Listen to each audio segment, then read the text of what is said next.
নতুন Gmail account খুললেই 15 GB free cloud storage. Google এতদিন ধরে এই নিয়মেই অনুসরণ করে আসছে, তবে এখন আর নয়। অনেকেই জিমেলের পাশাপাশি ড্রাইভ এবং গুগল ফটোসে বেশি স্টোরেজ ব্যবহার করার উদ্দেশ্যে একাধিক গুগল আইডি তৈরি করে থাকেন, কিন্তু নতুন পলিসিতে সেই চালাকি আর চলবে না।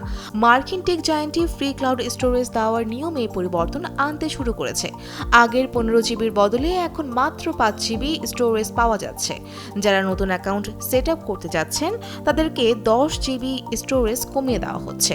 সোশ্যাল মিডিয়া প্ল্যাটফর্ম রেডিট এবং এক্স এর অনেক ইউজার অভিযোগ করছে, গুগল নতুন জিমেল অ্যাকাউন্টের ক্ষেত্রে ফ্রি রেজিস্টার সীমা 5 GB তে নামিয়ে আনছে।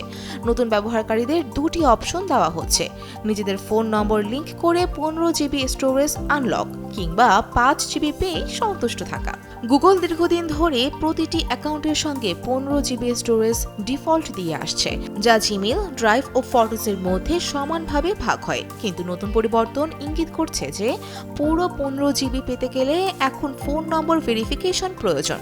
রেজিস্টার্ড নম্বর একটার বেশি আইডিতে ব্যবহার করা যাবে না। গুগল এখনো স্পষ্ট করে জানায়নি কোন কোন দেশে নতুন নিয়ম কার্যকর হচ্ছে, তবে বেশিরভাগ স্টোরেজ কমে যাওয়ার ঘটনা কেনিয়া এবং নাইজেরিয়ার মতো আফ্রিকার বিভিন্ন অঞ্চল থেকে প্রকাশ্যে এসেছে। খুব শীঘ্রই আরও দেশে নতুন নিয়ম চালু হতে পারে। যারা অনেক আগে থেকেই 15 GB ফ্রি ক্লাউড স্টোরেজের সঙ্গে জিমেইল আইডি ব্যবহার করছেন, তাদের ক্ষেত্রে পুরনো পলিসি বজায় থাকবে বলে আশা করা হচ্ছে। সংস্থার এক মুখপাত্র টেক নিউজ পোর্টাল অ্যান্ড্রয়েড অথরিটিকে জানিয়েছে, আমরা কিছু নির্দিষ্ট অঞ্চলে নতুন অ্যাকাউন্টের জন্য নয়া স্টোরেজ পলিসি পরীক্ষা করছি। এই উদ্যোগের লক্ষ্য হল ইউজারদের জন্য উচ্চমানের স্টোরেজ পরিষেবা বজায় রাখার পাশাপাশি অ্যাকাউন্ট ভেরিফিকেশন এবং ডেটা রিকভারি আরও উন্নত করতে উৎসাহ দেওয়া।